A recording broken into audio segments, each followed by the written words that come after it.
자, 보도록 합시다. 자, 이번 시간은 이제 여러분들 독서 진행을 할 시간이에요. 알겠죠? 자, 아까도 얘기했듯이 우리가 독서는 기본적으로 고2면은 이제 고3 지문을 봐야 될 시기입니다.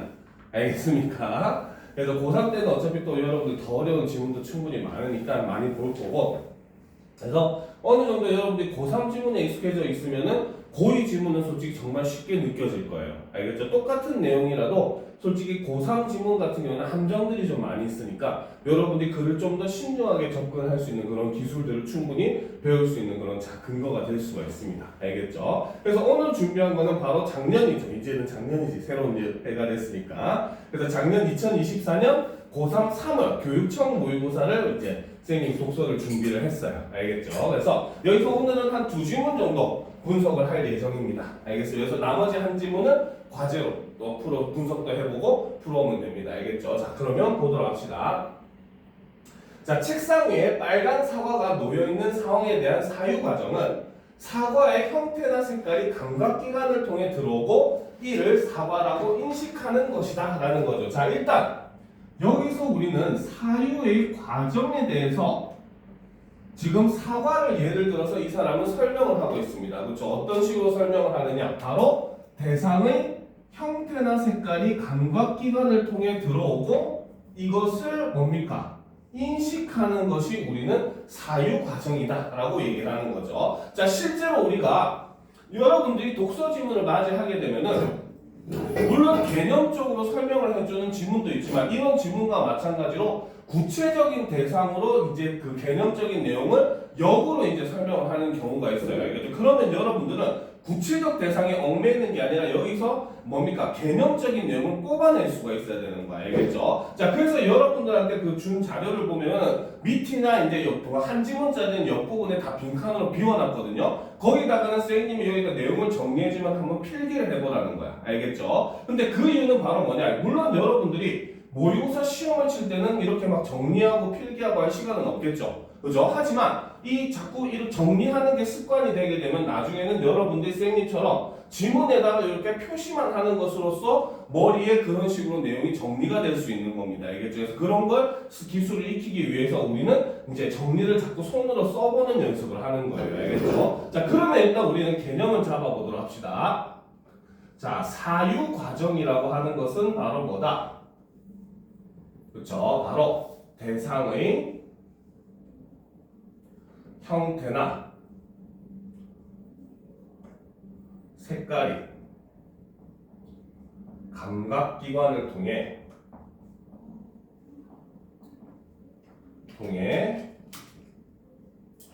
들어오고 이를 인식하는 것을 사유 과정이다라고 얘기했다는 거죠. 알겠습니까? 자, 우리는 일반적으로 이 사과가 현실에 실제하는 대상이라는 것을 의심하지 않는다. 그렇죠? 지금 여기 책이 있듯이 우리는 여기 책이 있다는 거 의심하지 않는다는 거야. 그렇죠? 자, 그런데 봅시다. 그러나 근대 철학자들 중에서는 어떤 사람이 있냐면 감각되지 않은 물리적 대상이 독립적으로 존재한다는 것을 증명할 수 없다는 이유 때문에 이러한 대상의 실제함은 사유에 의존하는 것은 아닌지 의심하는 사람들이 있었다라는 겁니다. 알겠습니까? 즉, 이 말은 지금 이렇게 어렵게 나와 있지만 사실 근대 철학자들 중에서는 바로 뭐다? 우리가 사유하기 때문에 대상이 존재하는 거지 우리가 사유하지 못하면 대상은 존재하는 것이 아니다라고 생각을 했다는 거죠. 알겠습니까? 즉 우리는 지금 바로 이 대한민국이라고 하는 이 일요일날 오전 이제 오후가 됐네. 오후라고 하는 이 시간에 이 교실에 있어서 여러 가지 사유하고 있단 말이야. 그러면 우리가 사유하지 못하는 지구 반대편에서 미국에 있던 사람들의 삶은 뭡니까? 존재하지 않는다라고 보는 게 이 사람들의 생각이라는 거죠. 알겠습니까? 우리가 사유할 수 없기 때문에 대상은 존재한다고 우리가 증명할 수가 없고 그래서 증명할 수 없는 것은 존재한다고 볼 수가 없다는 거라는 거죠. 알겠죠? 자, 그래서 이 사유 과정에 대한 첫 번째 그 관점이 바로 뭐다? 근대 철학자들이 있었다는 거죠. 자, 이 사람들은 바로 뭐다? 감각되지 않은 물리적 대상이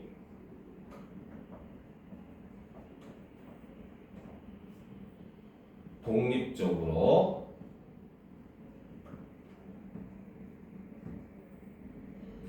존재한다는 것을 증명하는 것은 불가능하다는 거죠. 그렇기 때문에 바로 뭐다? 대상의 실제함은 사유에 의존한다. 그 말은 이꼴 사유하지 못하는 대상은 존재하는 것이 아니다라고 봤다는 겁니다. 알겠습니까?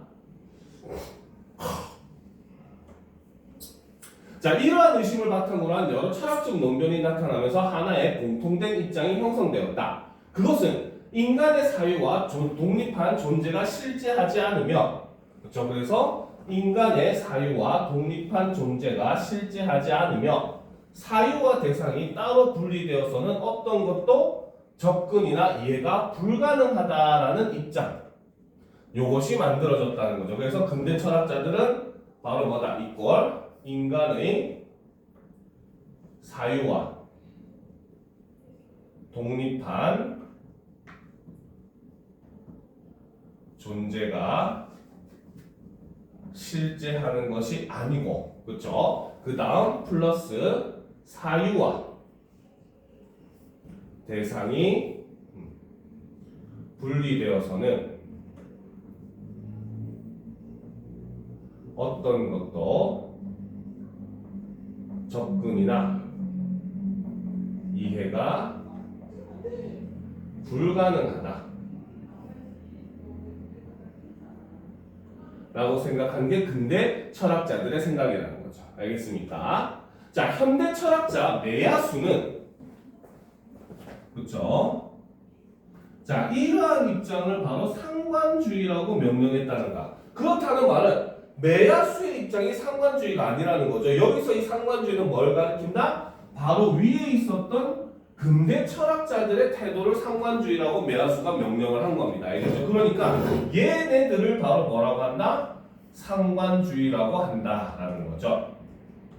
자, 그래서 메야수는 이러한 입장을 상관주의라고 명명하며 사유의존적인 대상뿐 아니라 인간의 사유와 독립한 존재가 실제한다고 주장한다. 즉 메야수의 생각은 이거라는 거죠. 사유의존적인 대상도 있지만 그렇지 않고 인간의 사유와 독립한 존재도 역시 실제한다라고 보았고, 이러한 메야수의 생각은 앞에 있었던 근대 철학자들의 생각과는 정반대, 그렇죠? 대조적인 생각이라고 볼 수 있는 겁니다. 그러면 여러분들이 필기할 때도 당연히 이렇게 필기를 해야 되겠죠. 그래서 두 번째가 바로 메야수, 바로 현대 철학자죠. 자, 그래서 메야수는 사유의존적인 대상뿐 아니라 사유의존적 대상도 존재를 하지만, 그렇죠? 거기에 플러스 바로 뭐다? 인간의 사유와 독립한 존재가 실제하는 것도 맞다라고 본다는가. 이런 것들이 바로 하나의 함정 카드가 되는 겁니다. 알겠습니까? 왜? 지금 여기서는 얼핏 보면은 마치 메야수는 근대 철학자들이 이런 상관주의에 대해서 반대하는 것처럼 보인단 말이야. 알겠죠? 그런데 정확히 보면은 사유의존적 대상이 존재하는 것도 메야수도 인정을 하는 부분인 겁니다. 알겠죠? 그래서 이것뿐만 아니라 얘도 존재한다가 되는 거지, 얘네는 없고 얘네만 맞다가 아닌 거예요. 알겠습니까? 그렇기 때문에 메야수에 대한 설명으로 옳은 것은 틀린 것은이라고 했을 때 메야수는 인간의 사유와 모든 것은 독립적으로 존재한다 이러면 틀린 말이라고 보는 거야. 왜? 사유의존적인 대상도 있다고 했으니까. 알겠습니까?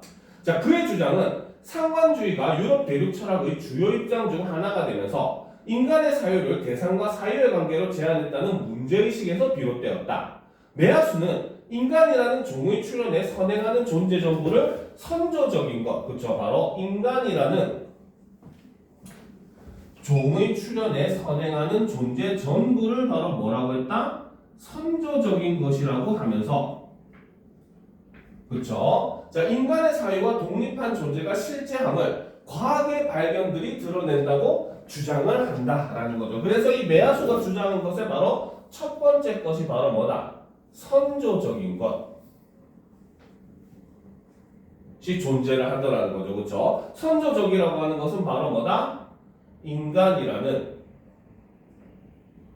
종의 출현에 선행하는 존재 전부를 선조적인 것이라고 했다는 거죠. 즉 바로 뭐냐면 사람이 이 지구라고 하는 행성에 태어나기 전에는 그 전에 공룡도 있었고, 그렇죠? 여러 가지 뭐 생물들이 많이 있었잖아, 그렇지? 그런 것들은 인간이 존재하기 이전에 존재했던 것들이고, 이러한 것들이 인간이 존재하기 이전에 존재했다는 것은 인간이 사유하지 않았더라도, 그때는 인간이 존재하지 않았으니까, 그렇죠? 사유하지 않더라도 대상이 존재할 수 있는 증거가 된다라고 이야기를 했다는 거죠. 그래서 이 선조적인 것이 바로 뭐다? 이꼴 인간의 사유와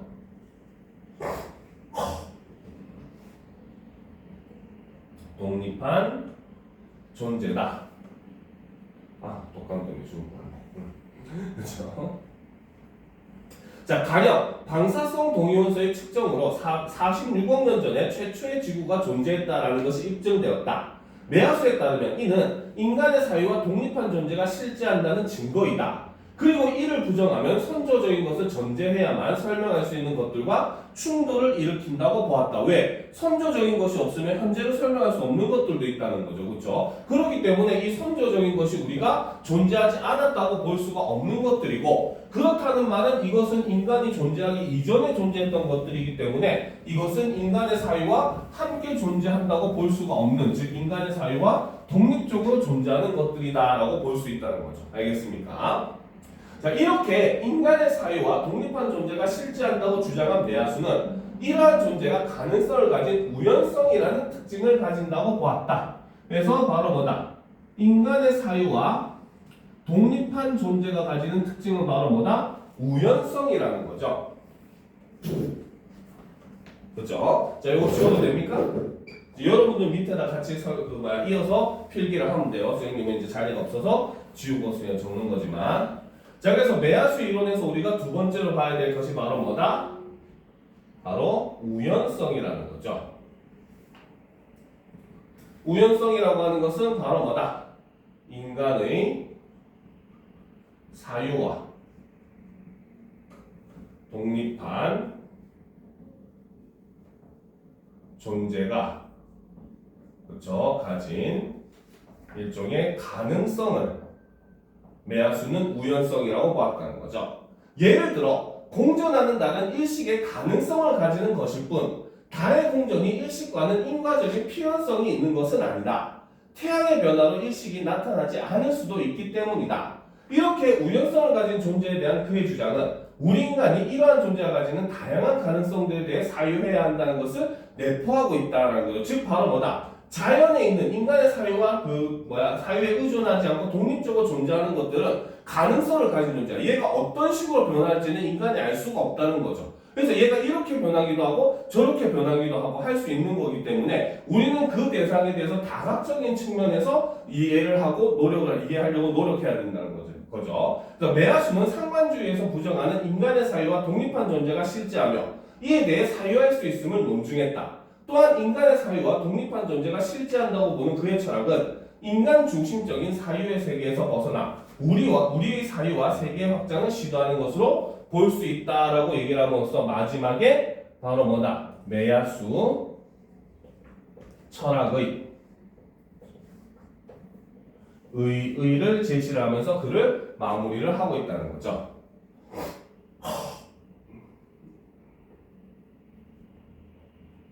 됐습니까? 그렇죠? 자, 그래서 어떻게 보면 이 매야수의 철학은 인간 중심의 그 사상, 실제로 우리가 근대 시대에 오게 되면서 다시 이제 고대 그리스 철학이 유행을 하게 되고 그러면서 이성 중심주의, 바로 인간 중심주의가 유행을 하게 됩니다. 일종의 우리가 모더니즘이라고 얘기를 하는 거죠. 그래서 자연이라고 하는 대상은 인간이 뭡니까? 정복하고 이용할 수 있는 존재로 인식을 하게 되죠. 하지만 그러한 과정에서 여러 가지 문제가 일어납니다. 바로 무분별하게 발전을 하다 보니 환경을 다 파괴를 해버리게 되고 사람들도 하나의 일종의 소모품처럼 쓰이는 그런 문제들이 생기더라는 거죠. 알겠습니까? 그래서 그 포스트 모더니즘으로 나아가는 일종의 그러한 과정에서 나온 것이 바로 이렇게 인간 중심 사고에서 벗어나고자 하는 그런 움직임이 있었고 그 움직임 중에 하나로 바로 이런 메아스와 같은 철학자들이 있었다는 겁니다. 알겠습니까? 자, 그럼 두 번째 지문 보도록 합시다. 군맨의 세계 제작과 진리 이론 소곡 보도록 합시다. 자, 지동설이 인정되기 전까지의 태양계는 천동설에 따라 태양이 지구를 중심으로 공전했다고 여겨졌다. 하지만 지금의 태양계는 지동설의 설명과 같이 태양을 중심으로 지구가 공전하고 있다고 본다. 군맨은 천동설이나 지동설 같은 것을 버전이라고 하였다라는 거죠. 자, 그가 말하는 버전은, 자, 버전의 정의는 여기다 해놨네요. 자, 버전이라고 하는 건 바로 뭐냐? 대상을 배열하고 범주화하는 언어적 혹은 비언어적인 기호들의 체계를 바로 군맨은 버전이다 라고 얘기를 했다는 거죠. 자, 그러면 버전에 대해서 우리가 한번 살펴보면, 자, 버전은 대상을 배열하고 범주화하는 언어적 혹은 비언어적 기호들의 체계이다 라고 얘기하는 거죠.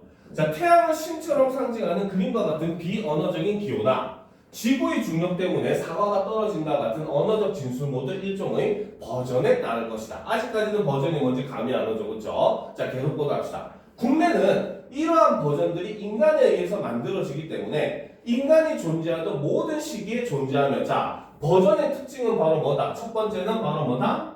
버전들은 인간에 의해서 만들어진다는 거죠. 그렇죠? 자, 그리고 그렇기 때문에 두 번째 특징은 바로 뭐다? 인간이 존재하던 모든 시기에 버전이라고 하는 건 존재를 했다는 겁니다.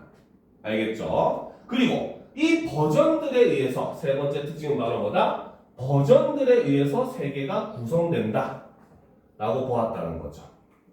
자, 이러한 그의 주장에 따르면 세계는 인위적으로 구성된 것이며 실제하는 것이 아니라 어떻게? 실제한다고 간주된 것이라는 거죠. 세상이라는 건. 알겠습니까? 오케이? 이해가 잘 안 되지, 그치? 이해가 되게 설명을 해줄게. 알겠지? 자, 그래서 이 버전은 어떤 특징을 가지고 있느냐? 정리를 해보면 첫 번째로는 바로 뭐다? 인간에 의해 만들어진다는 거죠. 자, 그리고 두 번째, 그러니까 바로 뭐다? 인간이 존재하던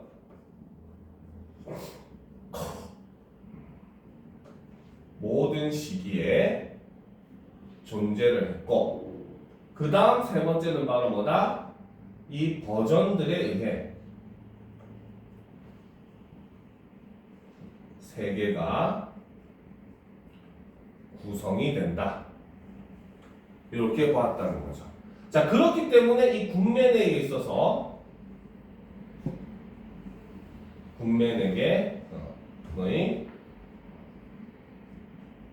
세계라고 하는 것은 바로 뭐다? 실제한다고 간주된 것이다.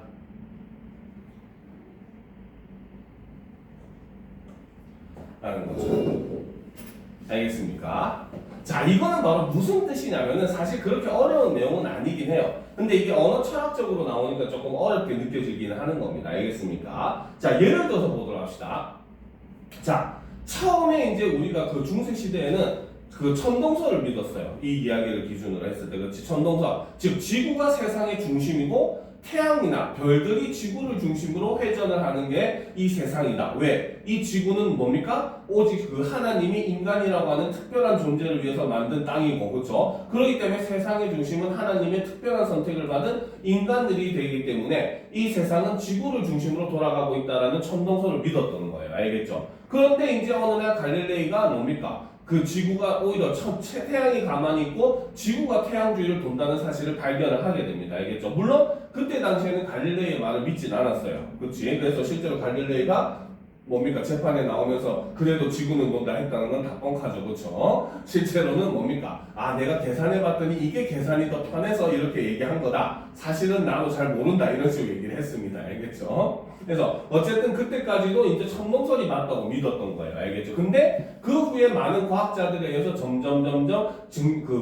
오히려 태양이 중심에 있고 지구가 태양 중심으로 돈다는 게 증명이 돼가지고 현재는 지동설이 맞다고 믿는 거잖아요. 그렇죠? 그런데 여러분들에게 하나 질문을 하면 그때의 지구나 지금의 지구가 달라졌습니까?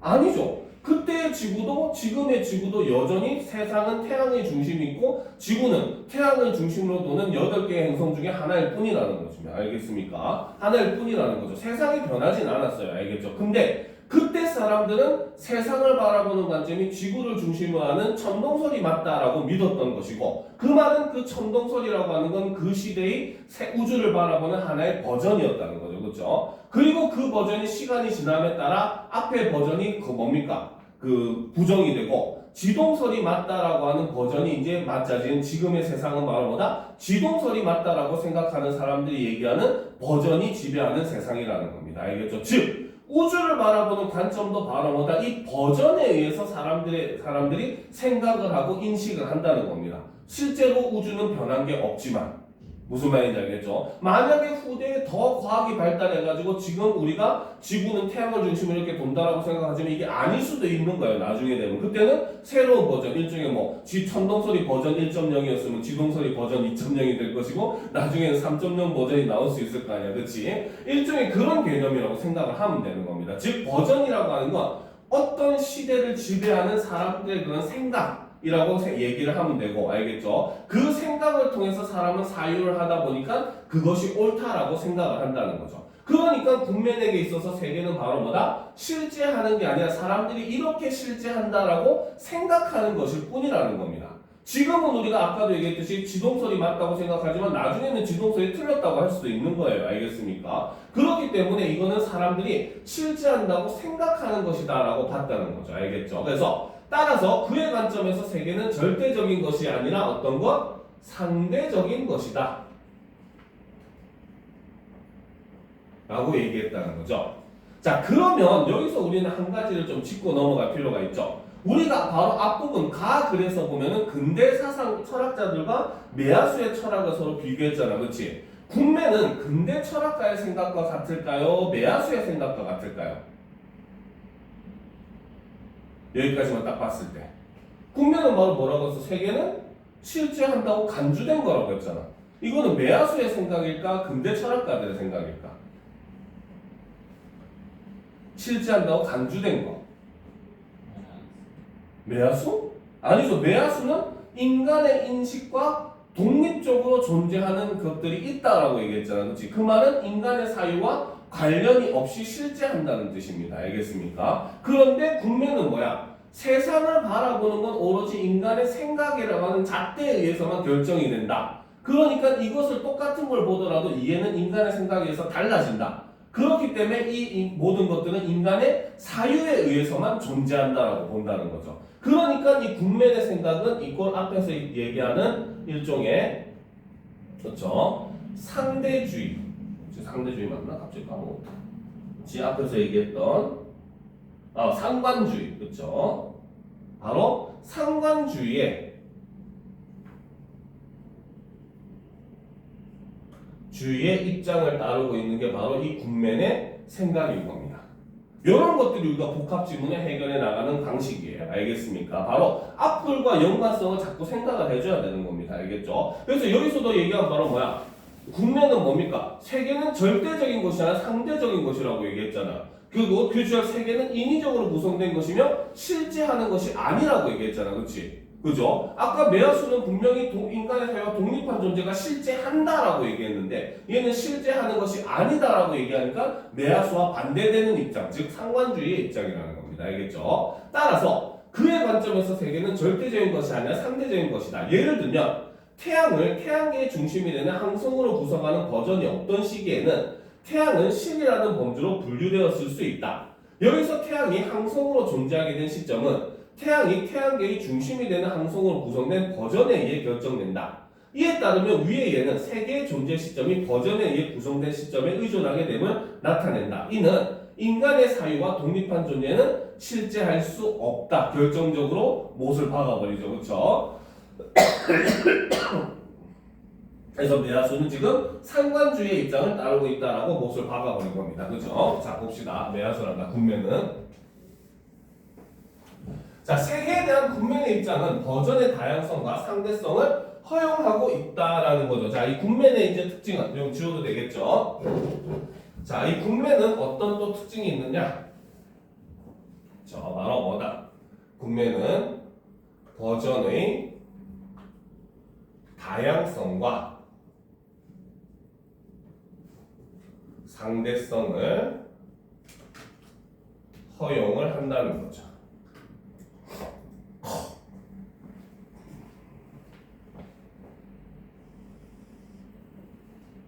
자, 그렇다고 해서 그가 모든 버전이 세계를 구성할 수 있다고 본 것은 아니다. 그는 옳음이라는 것을 제시하면서 그렇죠? 바로 뭐다? 옳은 버전만이 세계를 구성한다라고 생각을 했다는 거죠. 알겠습니까? 그리고 그 옳음은 바로 뭐다? 적합함이다.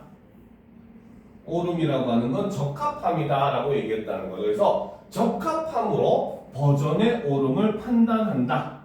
라고 주장을 했다는 거죠. 즉 쉽게 얘기하면 이거야. 아까 얘기했듯이 천동설이 진짜라고 믿었던 그런 시기에는 알겠습니까? 아까 얘기했듯이 갈릴레이가 아니다. 태양이 중심이고 지구가 태양을 논다라고 얘기를 하더라도 그때 사람들에게 믿어졌어 안 믿어졌어?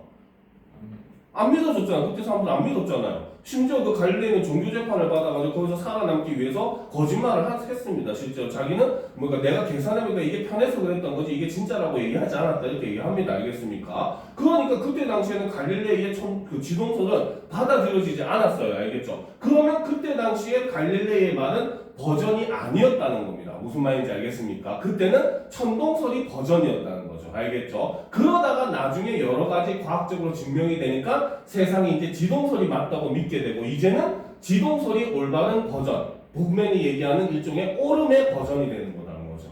알겠습니까? 그래서 버전의 다양성과 상대성을 허용을 하지만 그쵸? 모든 버전이 세계를 구성하는 것은 아니라는 거죠. 자, 그래서 이때 필요한 게 바로 옳음이라고 하는 것은 이꼴 적합함이라고 하고 이것은 바로 뭐다? 그렇죠? 옳은 버전만이 세계를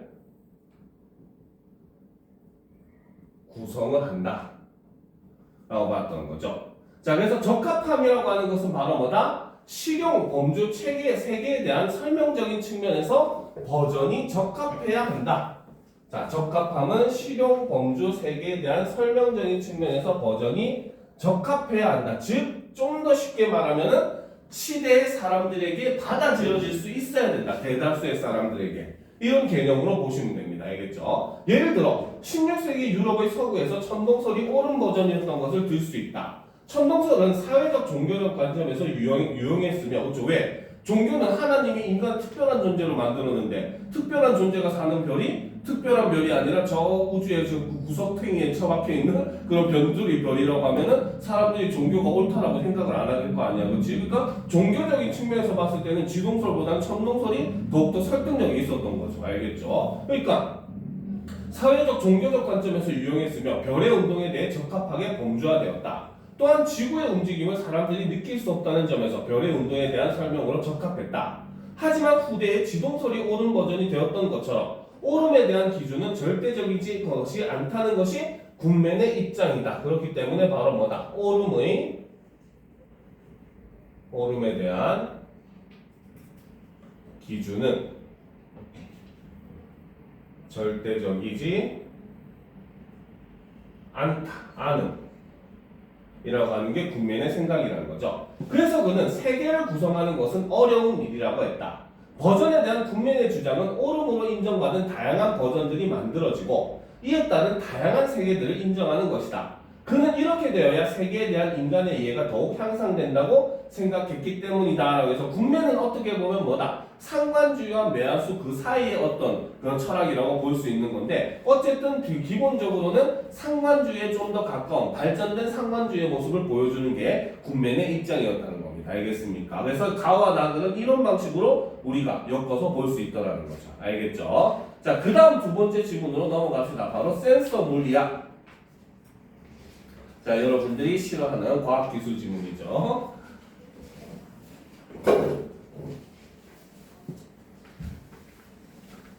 자, 보도록 합시다.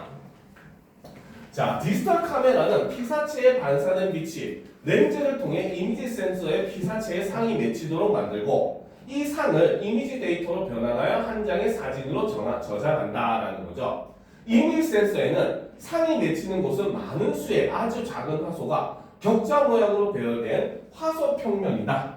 자, 이 화소 평면이 바로 뭘 하는 곳? 바로 상이 맺히는 곳이라는 거죠. 그렇죠? 자, 화소가 바로 뭐냐면은 자, 여러분들 혹시 TV나 이제 모니터 같은 거 여러분들이 뭐 그 살려고 구경을 하거나 해서 본 적 있어요? 어머니 따라가서 뭐 살려고 하거나 본 적 있어요?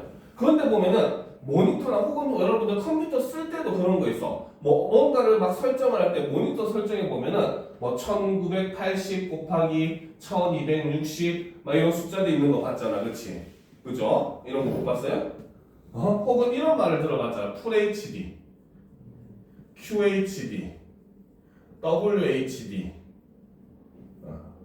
그 다음 뭐 4K 이런 것들 들어보잖아. 그치? 얘네들이 전부 다 화소를 나타내는 말입니다. 알겠습니까? 화소라고 하는 말은 뭐냐면 자, 이게 어쨌든 뭐 화면이든 모니터든 상관없어요. 크기도 상관없어. 알겠지? 이때 요거를 이제 화소를 숫자로 나타내거든요. 알겠죠? 요 숫자가 의미하는 거는 요 가로줄, 길이가 얼마든 상관없지만 이 가로줄을 1980개의 점으로, 칸으로, 알겠죠? 그 다음 세로줄을 1260개의 칸으로 나누어 놓았을 때 그 칸의 숫자가 바로 화소수라는 뜻입니다.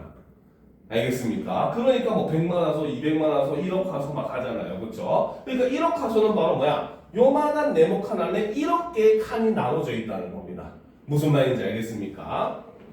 오케이? 최근에 그 디지털 카메라라든지 그 다음에 뭐 인터넷이라든지 휴대폰이라든지 이런 것들에 대한 지문이 많이 나오면서 화소에 관련된 지문도 생각보다 몇 번 나왔었어요. 알겠죠? 그러니까 이런 것도 알아두면 굉장히 도움이 됩니다. 그래서 여기서 피사체의 상이 맺힐 때 화소 각각의 위치에서 얻어진 빛의 밝기를 나타내는 데이터 배열이 한 장의 사진이 된다라는 거죠. 그러니까 쉽게 말해서 자, 이렇게 간단하게 4칸짜리 화소가 있다고 얘기한다면 화소 배열이 있다고 한다면 자, 첫 번째 칸에서 빛의 세기에 대한 값을 A라고 하고 두 번째 칸에서 빛의 세기라는 값을 B라고 하고 세 번째 칸에서 빛의 세기의 값을 C라고 하고 네 번째 값에서 빛의 세기의 값을 D라고 했을 때 그렇지? 컴퓨터는 A에서 A라는 데이터를 전송받고 A 화소에서 그렇죠? 두 번째 화소에서 B라는 데이터를 전송받고 세 번째 화소에서 C라는 데이터를 전송받고 네 번째 화소에서 D라는 데이터를 전송받아서 A, B, C, D를 이렇게 한 화면에 구성을 하면은 한 장의 사진이 된다는 거죠. 무슨 말인지 알겠습니까? 이해가 되죠? 그러니까 우리가 보는 이 한 장의 사진은 각각 한 칸 한 칸의 뭡니까? 정보를 각각 받아가지고 컴퓨터가 처리해가지고 이걸 이렇게 배열을 해놓은 그림이다라고 생각하시면 되는 겁니다. 알겠습니까? 자, 그러면 일단 보도록 합시다. 자, 그러면 화소 평면은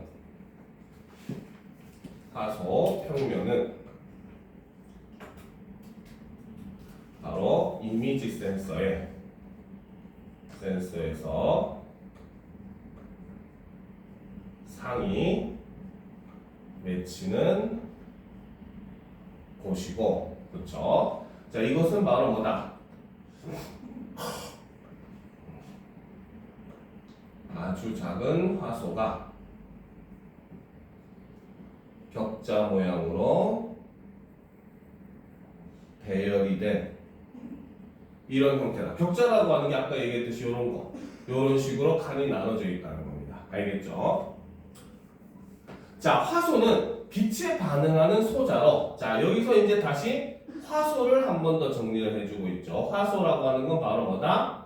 빛에 반응하는 소자다. 소자라는 거죠. 소자로 노출된 빛의 세기에 비례하는 전압을 출력한다. 자, 화소가 하는 역할은 바로 뭐다? 노출된 빛의 세기에 비례하는 그 전압을 출력을 한다는 것을 빛에 반응하는 소자로서 바로 뭐다? 노출된 빛의 세기에 비례하는 전압을 출력을 한다는 거죠.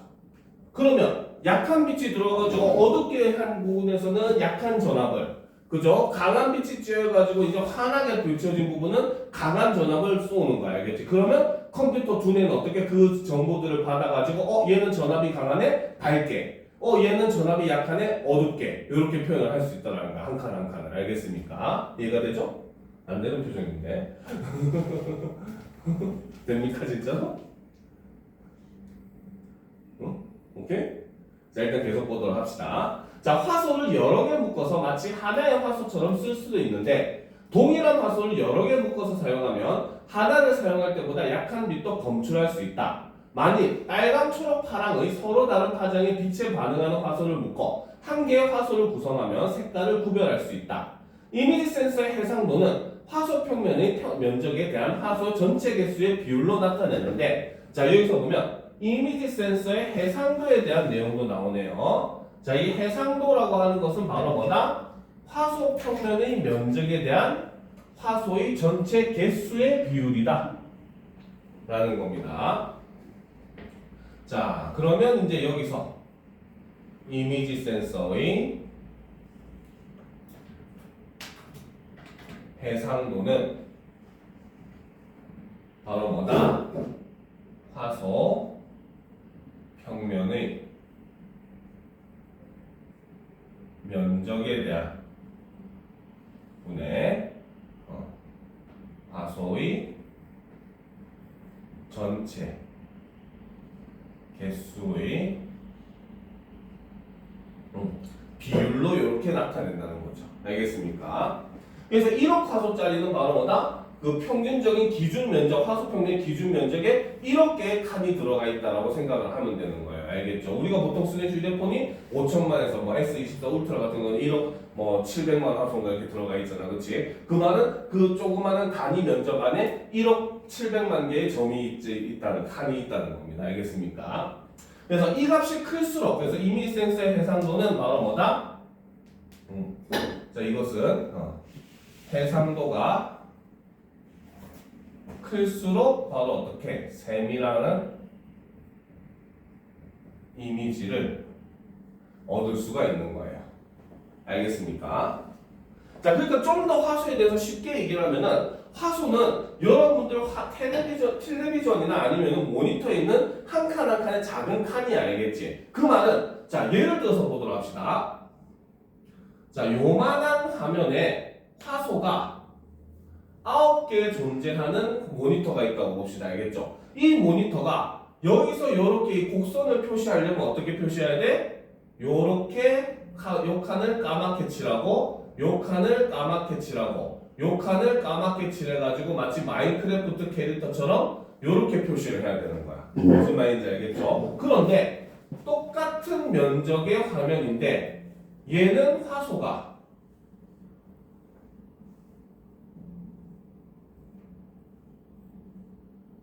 25칸으로 구성이 되어 있어. 그렇지? 그러면 여기서 이거 이렇게 그 곡선을 그리면 얘는 여기 칠하고 여기 칠하고 여기 칠하고 여기 칠하고 여기 칠하고 여기 칠하고 해서 얘는 이렇게 해가지고 표시를 하니까 우리 눈에는 좀 더 얘가 부드럽게 보이겠죠. 그렇죠? 그러니까 바로 뭐다? 해상도가 높을수록 어때? 더 세밀한 이미지, 훨씬 더 부드럽고 자연스러운 이미지를 우리는 볼 수가 있더라는 겁니다. 무슨 말인지 알겠습니까?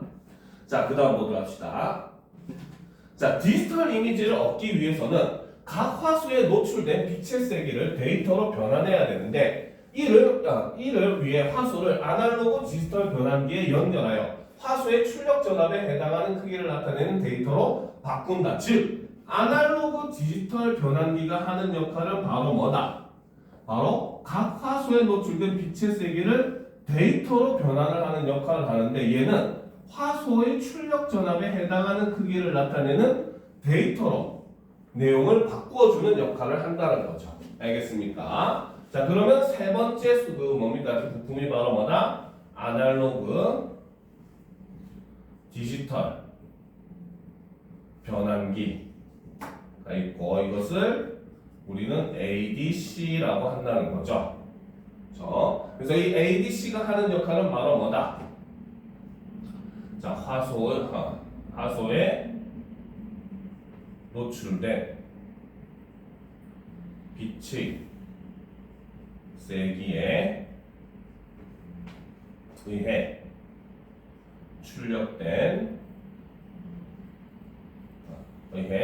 화소에서 출력된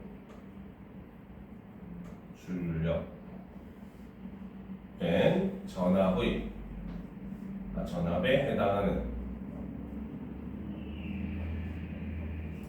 크기를 나타내는 데이터로 변환을 한다. 즉, 화수에서 출력된 전압을 데이터로 변환해주는 역할을 하는 게 아날로그 디지털 변환기다 라고 보면 된다는 거죠. 알겠습니까? 자, ADC는 입력 전압의 값을 데이터로 변환하여 출력할 때는 일정한 수의 비트로 표현한다. 이 비트의 개수를 데이터 폭이라고 한다. 자, 데이터 폭이라고 하는 건 바로 뭐다? 바로 ADC가 입력값을 데이터로 변환하여 출력할 때 일정한 수의 비트로 표현하는 거. 그래서 이 비트의 개수를 바로 데이터 폭이라고 한다라는 거죠. 자, 분해능은 입력 허용 구간을 몇 개의 구간으로 나눠 표현할 수 있는지를 나타내는데, 자, 굉장히 어렵게 이거 설명했다 저거 설명했다 하고 있죠. 그래도 구분을 잘해야 돼. 그래서 분해능이라고 하는 건 입력 허용 구간을 몇 개의 구간으로 나누어 표현을 한다라는 거죠. 자, 이거는 ADC의 성능을 나타내는 한 지표라는 겁니다. 자, 가령 어느 ADC의 입력 전압의 허용 구간이 0부터 1V라고 하자.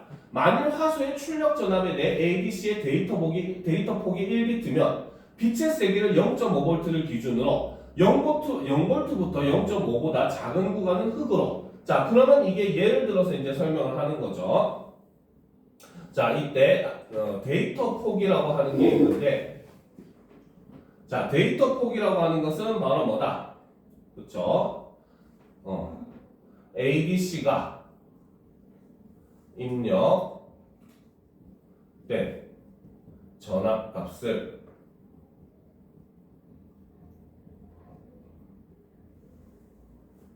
데이터로 변환하여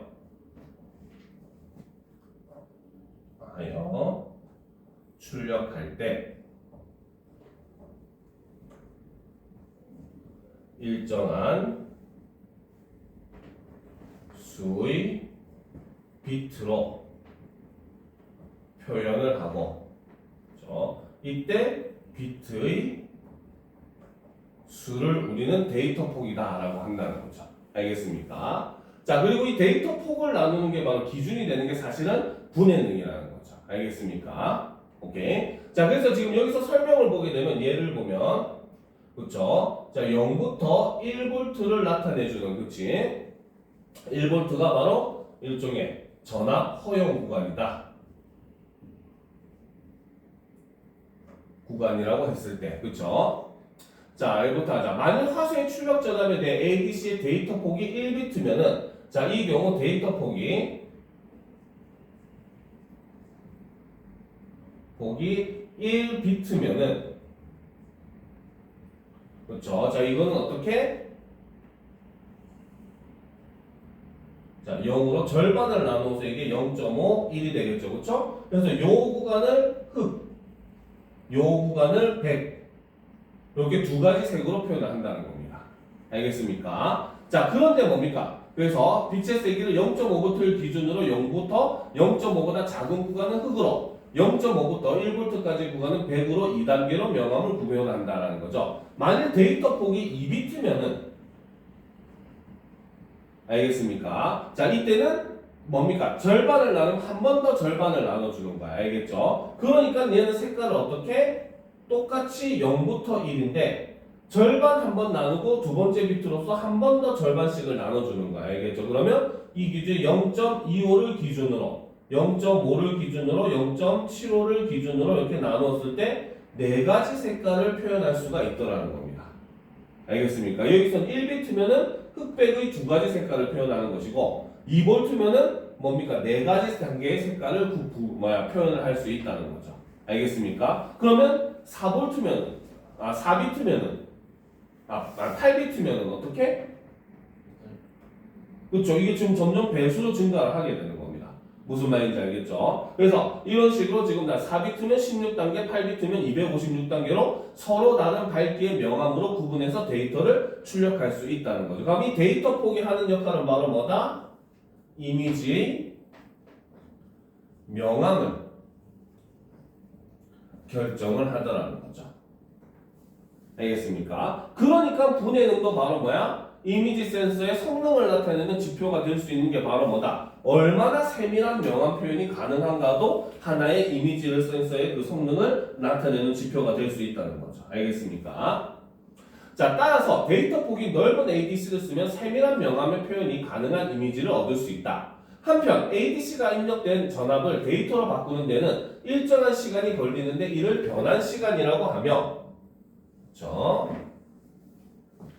걸리는데 이것을 뭐라고 한다? 변환 시간이라고 하며 성능을 나타내는 또 다른 지표로 사용된다라는 거죠. 그죠? 자, 실제로 아까 얘기했듯이 우리가 사진이라고 하는 게 그 뭡니까? 영상으로나 사진으로 나올 때는 각각의 화소에서 데이터를 보내가지고 그걸 다시 배열해서 한 장의 사진으로 만든다고 했잖아요. 그렇죠? 그러면 컴퓨터는 아까 얘기했듯이 저 9칸의 화소를 가지고 있는 화면에서는 9개의 자료만 처리를 하면 돼. 9개 화소에서 보내는 정보만 처리를 하면 되겠죠. 그렇죠? 그런데 25개의 그 뭡니까? 화소로 구성된 화면에서 보내주면은 이 컴퓨터는 똑같은 컴퓨터라도 25개의 자료를 처리를 해야 되는 거야. 그럼 당연히 처리하는 데는 9개 처리할 때보다 25개 처리할 때가 훨씬 더 시간이 오래 걸리겠죠. 그렇죠? 그러니까 화소가 높을수록 컴퓨터 사양을 좋은 걸 써야 된다. 내지는 뭐 TV 사양을 좋은 걸 해야 된다 해서 값이 막 천정부지로 오르는 이유가 바로 그런 부분이 있다는 겁니다. 알겠죠? 단순히 화면만 커지면 되는 게 아니라는 거죠. 그렇죠? 자, 봅시다. 이미지 센서가 온전한 한 장의 사진을 얻으려면 화소별로 빛의 세기를 나타낸 데이터를 화소와 같은 형태의 배열로 나타내어야 한다. 그래서 자, 화소별로 빛의 세기를 나타낸 데이터를 화소와 같은 형태의 배열로 나타내야 한다는 거죠. 왜? 똑같은 자리에 똑같은 데이터가 들어가야 똑같은 사진이 나올 거 아니야. 그렇지? 자, 이미지 센서 내부에 화소의 수만큼 ADC가 있으면 1대1로 연결하여 한 번에 전체 데이터를 얻으면 된다. 하지만 일반적으로 이미지 센서에는 수백만 개의 화소가 있는데 이만큼 ADC를 이미지 센서에 넣기는 어렵다. 그래서 적은 수의 ADC로 전체 화소의 데이터를 얻기 위해서 다중 스위치를 이용한다. 근데 핵심은 여기 있죠. 다중 스위치란 이제 여기서 설명을 하는 겁니다. 그렇죠? 다중 스위치라고 하는 건 바로 뭐다? N개의 입력을 N개씩 여러 개의 블록으로 나누고 블록 단위로 N개의 출력으로 연결해 주는 장치. 그렇죠? 많이 어렵죠. 그렇죠? 근데 쉽게 생각하면 이겁니다. 자, 예를 들어서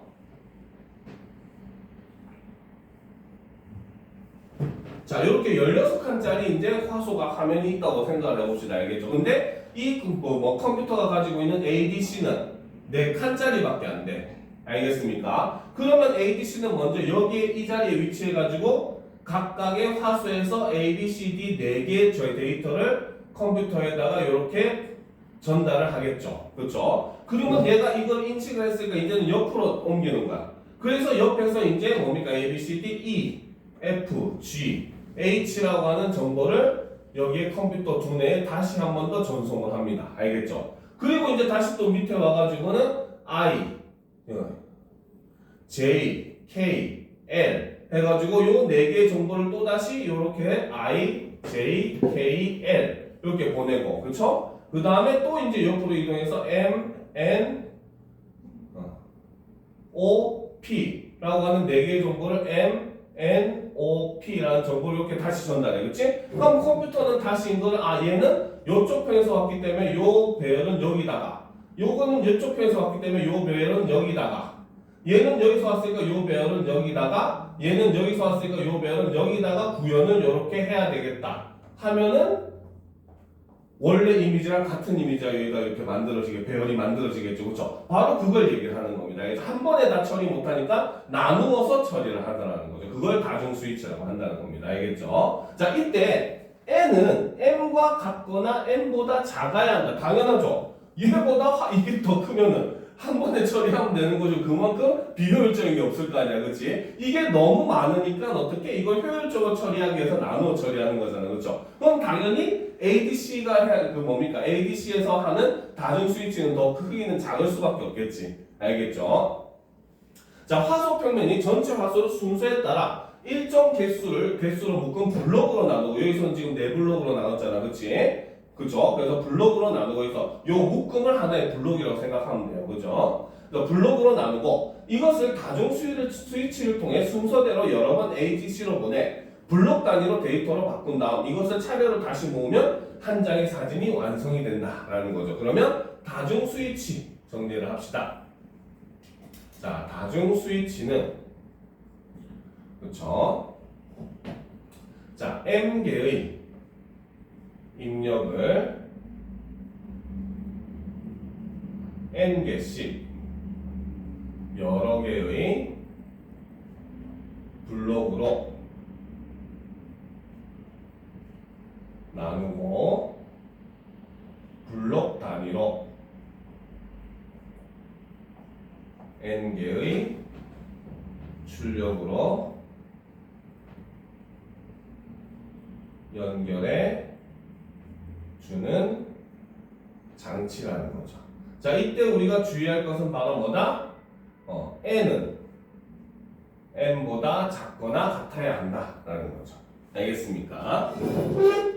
자, 가령 10,000개의 화소가 있고 10개의 ADC가 있다고 하자. 이런 경우 순서대로 화소를 10개씩 묶어 블록으로 만들고 각 블록을 10개의 ADC의 순서대로 1000번으로 나누어 보낸다. 그러면 10개씩 묶인 데이터가 순서대로 1000개로 변환되므로 이를 합쳐서 한 장의 사진으로 완성한다. 하지만 ADC가 1000번의 동작을 해야 하므로 사진 한 장의 데이터를 얻는 전체 변환 시간은 ADC의 변환 시간의 1000배가 된다. 즉 ADC가 1000번 일해야지 한 장의 사진이 만들어지니까 ADC가 한 번 일할 때보다 시간은 1000배로 더 들어갈 수밖에 없다는 거죠. 그렇죠? 그래서 이렇게 디지털 카메라가 화면을 구성하는 방식을 설명하는 과학 지문이었습니다. 알겠죠? 자, 오늘 수업은 여기까지 하도록 하겠습니다. 오늘 한 것 중에 다른 거 궁금한 거 있습니까?